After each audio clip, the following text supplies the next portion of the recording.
You're listening to the Savvy Social Podcast, the show for budding entrepreneurs who want to understand the how and the why of social media marketing.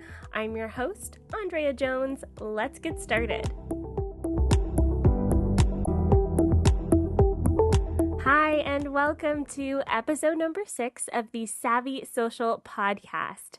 Today's guest is Jessica Freeman of JessCreatives.com, and I'm so excited to talk to her all about YouTube. But first, a little bit about Jessica.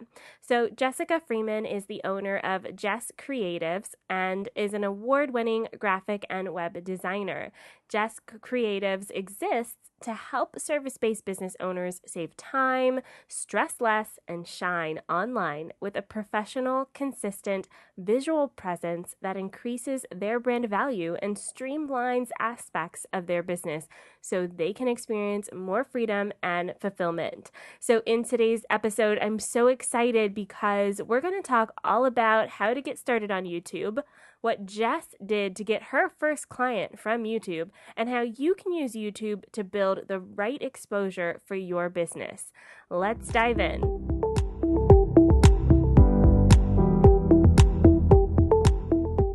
Hey Jess, welcome to the show. Hey, thank you so much for having me. I'm really excited about this. Yeah, I'm so excited you're here because I love YouTube, and I know some of my listeners know this already, but I got my start, so to speak, making YouTube videos back in 2007. I thought it was so cool, vlogging about my life and about nothing really. But now YouTube is a great tool for business and for getting out there. So let's start from the beginning. Like, how did you get started on YouTube? Yeah, so I've been doing YouTube for 2 or 3 years, and I am someone who does not like being in front of people. I had never done anything video. I don't even think I'd really even done a Facebook Live before I started YouTube. And it was funny because my husband, before I really decided, my husband a few months prior had been like, you should really, like, maybe you should do video, like YouTube or something. And I was like, no, not me, not me. But then, more and more people started kind of talking about YouTube. It was like at least in the circles I was in, not a lot of people had talked about YouTube or were even using YouTube yet. It was, for me, like the beginning conversations about entrepreneurs on YouTube. And I was like, you know what? Maybe I should try this. Maybe this will help my business, help me stand out in my industry, get more clients, that kind of thing. So I was like, okay. My husband came home one day and I said, I'm going to start a YouTube channel. And he was like, you're going to start a YouTube channel? Okay. And literally 2 weeks later, I posted my first YouTube video. And I mean, they are incredibly awkward. They're very short. They're like 1-minute videos. Yeah, I was going to ask you that. Like, what was the first video like? Yeah, I think my first one was like what Squarespace versus WordPress or something. Like that. It was very basic, but I did literally for about the first 3 or 4 months, did 1-minute videos. And it was actually in that first 3 months, right at the end of that 3 months, that I got my first client as a direct result of YouTube. And I was like, all right, I'm sold. I love that. That's love it. Awesome. Yeah.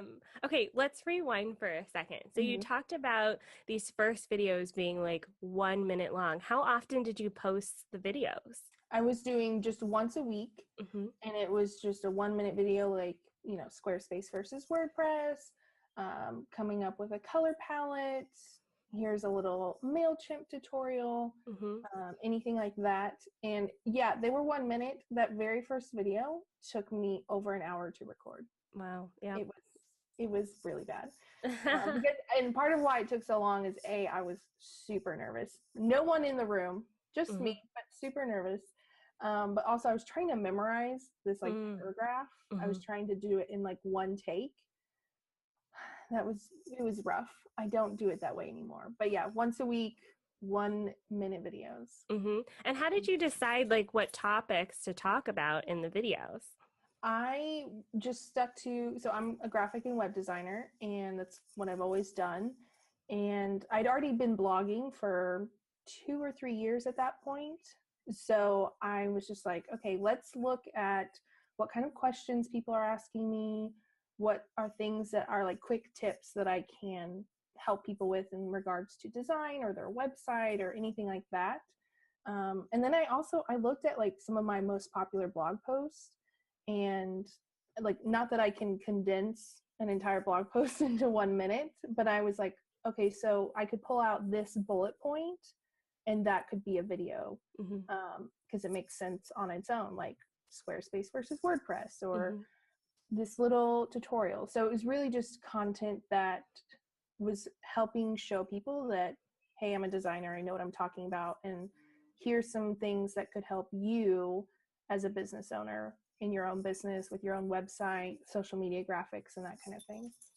Awesome. Yeah, I love that. And that's advice that I give to my students all the time too, is that if you're stuck for a topic, look back at what's worked before. So I love that you did that. Were you blogging before making videos? Yeah, so I'd been blogging about 2 or 3 years, once a week, and kind of similar content, like, hey, here's how to use Squarespace and MailChimp, and this is why this logo is awesome. Like, case studies on, clients I'd worked with and stuff like that. So just kind of, and now my content strategy, so to speak, is usually the blog, because I still blog and do video. My blogs are usually the why or the what, and my YouTube videos are the how. I Or love something. that. It doesn't always fall that way, but something, it's usually because I always embed my videos into a blog post. So I make sure they're related. So if there's like 3 bullet points, my video might go under bullet point number 2, and it's like, oh, I said to do XYZ. Here's an example of how you could do that. And then the video shows them how, or talks about, expands on that bullet point. Yeah, that's a really good way to like incorporate your content, really, so that it's not standalone. It all is integrated. I love that. And it's not duplicate content. I did Yeah. consider that at one point. I was like, well, I wonder if I could just have, because sometimes you do go to blog posts and it's like, here's this huge rundown of how to do XYZ, or you could watch the video tutorial. But I decided I didn't really want to do that, because it was the kind of, I felt like would be maybe a waste of time, where I could have, content that as a blog, it is helpful. So if you hate watching videos, you can just read the blog and still learn something. And then if you want to take it a step further, you can watch the video as well. Both pieces of content make sense on their own, or you can like go to the next level, so to speak, and read it and watch it, Yeah, I definitely know that, because sometimes I prefer just to read through blog posts, but sometimes I'm like, no, I need a video that shows me exactly how to do this, especially with Photoshop. Like, I'm not a Photoshop pro. I can mess around, but I really need someone to like be on video and tell me exactly what to do. Right. Yeah, exactly. All right. So you mentioned that you had a client that you got from YouTube, which is so awesome. Can you tell us a little bit about how that happened? Like, did you have a call to action? Did they email you? What was that process like? Yeah. So I actually started talking with this woman in a Facebook group. It was on a comment thread, and then went over to direct message, and we were talking. I mean, like, tons of questions back and forth about her website and what I could do and platforms and whatever. And she was just kind of like, like, I don't know. I don't know. Like, I've never had, she had DIY'd her website up until that point. And was just very like, I don't know. And so I was like, okay. And I'm not a very salesy, pushy person. And so I remember we started talking about platforms eventually, and this was like well into the conversation. I was like, well, hey, like, here's a video about Squarespace versus WordPress. And she was like, oh, okay. So then I think it was like the next day she decided to hire me. Fast forward, we finished the project, and in the questionnaire, I asked, like, why did you choose me specifically? Was it something you said, or I said, something you saw, whatever? And she said, you sent that video to me and I saw you on video, and that just sold it. Like, I saw you, I saw how personable you were, which kind of made me laugh because I was so awkward in those videos. I was like, I'm not sure how you got personable out of that. Like, I mean, I'm not like frowning at the camera, but I'm also not like bubbly on camera. So, and she was just like, and that built so much trust. Like, I was just felt so connected to you. So that was really cool. But I've also, that was the first one. So that was really one-on-one conversation, but I've had probably a dozen or so clients, as when they fill out like my inquiry form, I ask, where did you find me? And they've said YouTube. Like, I saw this YouTube video and, I think I just want you to do my website or my logo, or, whatever it is. And so that's really cool. And in my videos, in none of my videos, I have over like 200. I've never said, hey, if you need a designer, hire me, or like, hey, go hire, like if you need a website, whatever. I don't have any call to action of like, hire me, let's set up a call, or like anything like that. My calls to action are like, hit like, subscribe, leave a comment, like YouTube calls to action. But my website's linked onto my channel, and sometimes in the description I'll link like a blog post or something that's relevant to what I'm talking about. So the links are there, and people, if if they need the help, they find them and reach out. I love that, because you're really just providing value. Yeah. You're really just showcasing your expertise too. So people know, oh yeah, Jess, she definitely knows what she's talking about. She's got over 200 YouTube videos that clearly showcase that. Like, okay, I think she knows what she's talking about. Yeah. And so I think a lot of businesses can use that as inspiration to start their own sort of educational platform, whether it be YouTube or blogging or podcasting. It really just gives you that level of expertise that helps your clients trust you, because a lot of us are digital. We're working digitally. Yeah. We don't have office space. We're working from home. We don't have people looking us in the eyeballs to, give us money. So right. Having that, that personal aspect really helps. Yeah, it does. It really, really does. And it's just amazing how much a video can help you connect with someone. And I think about that all the time when I'm watching other YouTubers, even like, the mega stars. And I'm like, I feel like I could, I don't know, not like walk up and hug you, but just like, I feel like if I saw you, I'd be like, oh, hey, like, yeah, okay, take a picture with me. But yeah, but it's amazing how much just hearing someone's voice and or seeing them on camera can build that connection. Yeah. And it's so personal too. Like, I used to watch Jenna Marbles like a ton back in the day. And I went to, YouTube VidCon in Anaheim. And I met her, and she sounds exactly like she sounds, and like she even does the little voices and everything. And I was like, I feel like I know this person. Yep. It's crazy how much you're like, why didn't they talk about this soon? Like if they're moving or they get married, and you're like, wait, that happened like a month ago. Why didn't you say something sooner on YouTube? Or like, it's just crazy how much it builds that connection with people that we don't even know. Exactly. Yeah. It's like, welcome to 2018. This is how we connect with people now. Yep. All right, so let's switch gears a little bit. If there is a business owner out there, an entrepreneur, small business owner, someone who wants to start out on YouTube, what's some advice that you'd give them so that they can get started? So the first thing, the question I get the most is always about equipment. And I say, do not even worry about it. That's the first. Do not let equipment hold you back.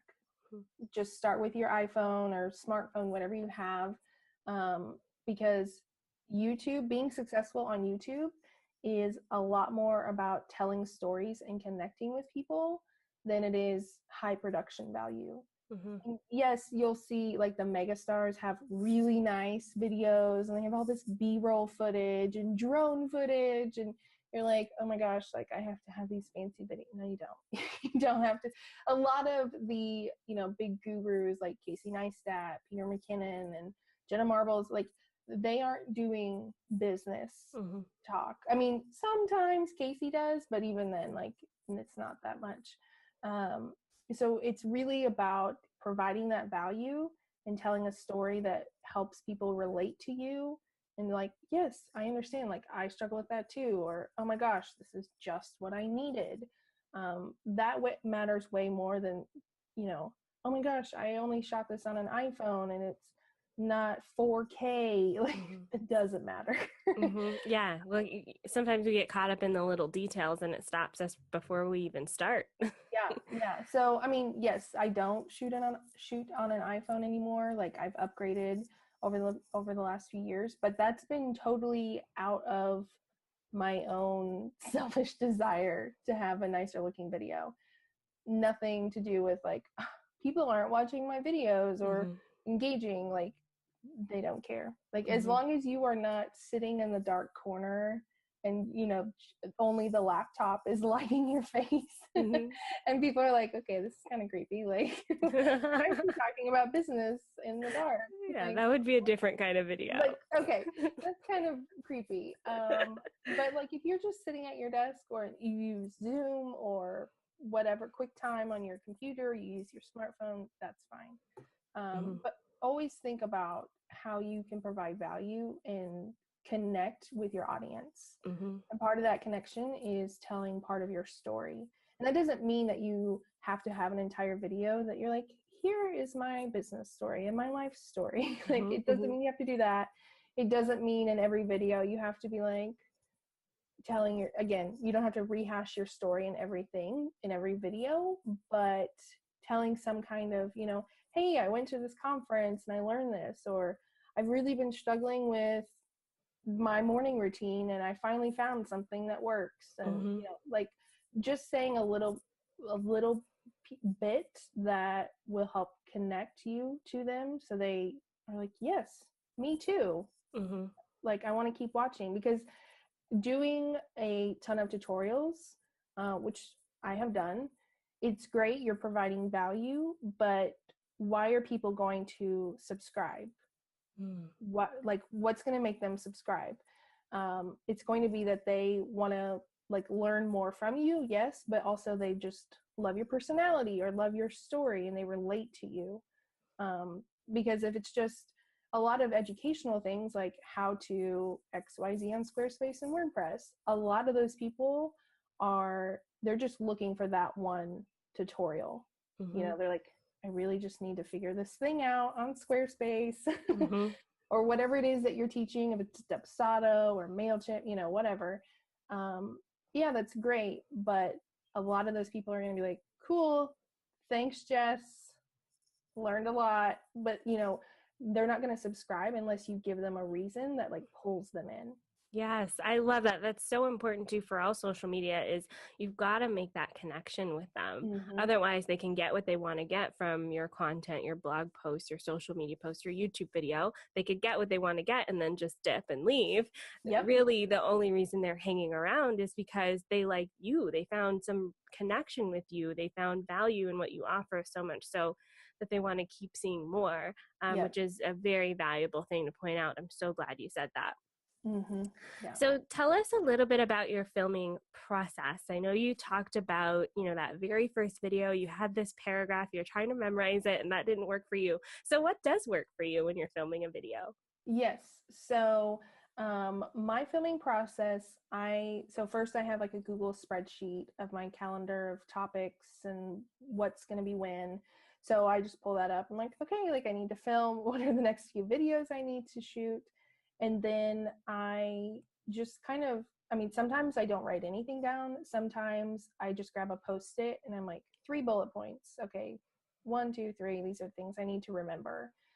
If it's something really technical, I'll like obviously include like it's this name of the button or the website, so anything like that.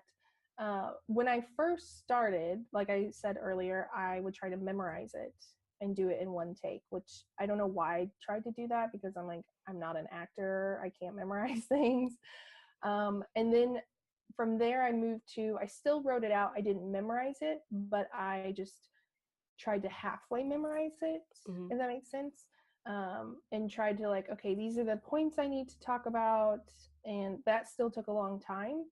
And honestly, part of it was just getting more comfortable on camera. But also when I stopped doing it, trying to do it in one take, that also got a lot easier. It does require more editing, but basically when I'm recording, I'll be like, hey, today I'm going to show you how to do XYZ on Squarespace. And then like I'll pause and then I'll say like, maybe I adjust the camera or maybe I don't, you know, it just depends. And then I'll say, okay, so step 1, 2, 3, blah, blah, blah, blah. Pause. Okay, so for step 2, we're gonna, and so that's how I shoot the entire video, is just taking these pauses. And like I said, it takes a little bit more editing, but basically all you have to do is when you pull in your video, look for the blank spaces where there's no audio, and you just cut those out. I don't stop the camera between each take. I just have to edit out all the blank space. So yeah, so not trying to memorize things, and just doing things in multiple kind of cuts, I guess is how you describe it. That really helped. And honestly, when you stick to the things that you really know about, it's super easy to talk about it. Like I don't have a script in front of me right now talking to you. I'm just talking off the cuff about what I do and how I do it. So when you stick to the topics you know, that sounds obvious, but sometimes I know business owners were like, ooh, like I could talk about this. And then it's like, I have a really hard time, like I'm fumbling over my words and whatever. And I've learned like when that's happening, it's something that like, yes, I know about it, but maybe it's not my zone of expertise. And then so I need to like maybe scrap that idea or adjust it, tweak it, so where, okay, like can I somehow change this a little bit so it is more in my zone of expertise. So important to talk about what you know, because then it flows. It makes it so much easier. So much easier. I mean, like I just recorded a video yesterday and I did it in like under 10 minutes flat. Nice. So like, and I mean, yes, it is a shorter video. Like I think it'll be probably a 3 to 4 minute video. So it's not super long, but it was super easy because I just was talking about design. And it's something I know. I didn't have to memorize anything. I didn't have to like, and it wasn't a tutorial, so I didn't have to like record my screen and all that kind of stuff. So yeah, stick to what you know, do it in multiple kind of cuts, take a break between, and then just piece it together. Yeah, that makes so much sense. So you have over 200 videos now, and I think you have over 2,000 subscribers. Yes. Okay, good. I got those numbers right. So how did you get there? Like how did you grow your YouTube account? So you're posting these videos once a week, you've gotten a client, but how do you get more exposure on YouTube? Yeah, so a few things. The first is optimizing your videos, using those keywords. I sometimes see new YouTubers who are like, MailChimp tutorial. And I'm like, no. Like, we need to get more specific, like how to, set up MailChimp automation, something like that. So using the keywords in the title and the description and in the tags, that first of all is going to help you get that reach in terms of the search algorithm on YouTube and Google. The other thing is sharing it and resharing it and resharing it. Like I have always, like I kind of have a content bank. I mean, I have like 300 blog posts and 200 some videos. So I can cycle through them pretty easily without it seeming too redundant. But when a video goes up, I share it right away. I share it, on the platforms I'm active on, but also there are, under each YouTube video, there's a share button and it pops up and it's like, okay, do you want to like share this to a contact, which is kind of a new thing, or do you want to share it to a social media profile? So I will share it to like Stumble Upon, which I'm not active, quote unquote, on, but I have an account, and to like Dig and Google Plus, places that I'm not active. Honestly, I don't even know if those profiles have followers at all. Mm-hmm. But part of the sharing is when we share to the active profiles, then those followers see it, obviously. Mm-hmm. The, other kind of, I don't want to say fake because they're not fake, but just empty profiles, YouTube sees those shares as engagement. And that, just like any other social media platform, engagement helps your content be seen more. So even though YouTube doesn't know that like my stumble upon profile has 0 followers probably, or that like no one's looking and clicking on it on Google Plus, they don't know that. The analytics would tell them like, oh, hey, like people are watching it, but that act of sharing boosts your engagement. Mm-hmm. And then, like I mentioned earlier, I put it into a blog post, and then I also, like, usually 2 days later, send out an email newsletter every week to my list, like, hey, this is what we're talking about this week, and I link to my YouTube video. So just, it's simple, but sharing it on social media. And then, like, I have my YouTube videos auto added to a Google spreadsheet. So then I have like the YouTube title and the link, and I can go grab that and like, okay, so I'm going to schedule this to go out like 3 weeks from now, 3 months from now, 6 months from now, whatever, so that it keeps being seen. I know a lot of people, they will post a YouTube video and they're like, hey, like, here's this video, go watch. And then they never share it again. Like, it just doesn't go anywhere. It just sits on YouTube. So, optimizing, sharing it, resharing it. And one other really kind of quick tip that is super helpful. So you can you can kind of customize your link. I don't know if customize is the right word, but so you have, your YouTube link to your channel. And on the end, you can add some text that makes it basically, when you send that link, it has a little pop-up. So if like I send you this link with the extra text on the end, which honestly I don't know off the top of my head, but if you Google YouTube subscription link, it'll pop up. It's like # sub confirmation, something like that. Yeah. I'll add it into the show notes of the podcast. Yeah. So I actually have a YouTube tutorial on how to do that. Okay, so I'm gonna link directly to that YouTube tutorial. Yes. So I just don't know all the jumbled text about it. But so what I did is bought the domain jesscreatives.video and redirected it to that YouTube pop-up link. So when people click on jesscreatives.video, it takes them to my channel homepage, and then a pop-up says, hey, do you want to subscribe? And it's a really tiny pop-up, but it's a really easy way. So I have like a reoccurring tweet and Facebook post that's just like, hey, are you following me on YouTube? Like, I post weekly videos, blah, blah, blah. And it has jesscreatives.video. Hopefully when people click on that, they also click subscribe. So that's super easy. Like, yes, it's great to just like, hey, I have a YouTube channel, are you subscribed?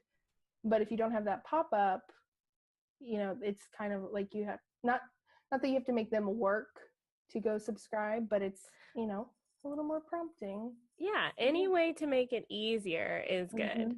Like a stronger call to action, like, you sure you want to subscribe? So yeah, and the consistency is another key thing. Just like I'm sure any other social media platform, consistency is key for growing. Yes. So all those exactly combined eventually helped me get over 2,000 subscribers. So I love that. How so when did you start your YouTube channel? It was, I believe, May 2016. So I'm just over 2 years. I think it was 2016. Yeah, so just over 2 years. I love that because I think it gives a really good example of what consistent growth looks like. One of the challenges that a lot of new businesses run into is they, start their YouTube channel or whatever it is, and they say, I want 10,000 subscribers tomorrow. And sometimes that's just not the way it works out. Like, yes, there's these rare unicorns where that happens, but most often it's, building consistently over time. You just started in May 2016. That's not that long ago. And you're already past 2,000. You're getting clients from it, which is really the whole purpose. The whole purpose. Yeah. The goal is how you can keep doing what you're doing. Yeah. So I think those are more important metrics than, 10,000 subscribers, which honestly, it's great, but that's not the end goal. Yeah. And it's really not, because I mean, there are, like, I don't pay attention, like, yes, I pay attention to the subscriber number just because we all do, but I'm more concerned about views and then people contacting me. I have no idea, honestly, if the people who have hired me from YouTube, if they're actually subscribed to me or not. I have no idea. I never asked them or anything. But yeah, it's more about views, and then are people, buying your products or hiring you? Like, because that's the whole point. Like, I'm not on YouTube to be a YouTube star. Yeah. I mean, sure, like if people, if I want to get 1 million people and have all this like ad revenue, sure, why not? But my goal is to help grow my business and educate my audience. So I think we have to remember that as our goal as business owners. Like, why are we're doing this to help support our business, not to become a YouTube star. Yeah, two very different goals, very different strategies. Yes, very different strategies. Yeah. Awesome. Well, before we wrap up, can you tell us a little bit about your YouTube?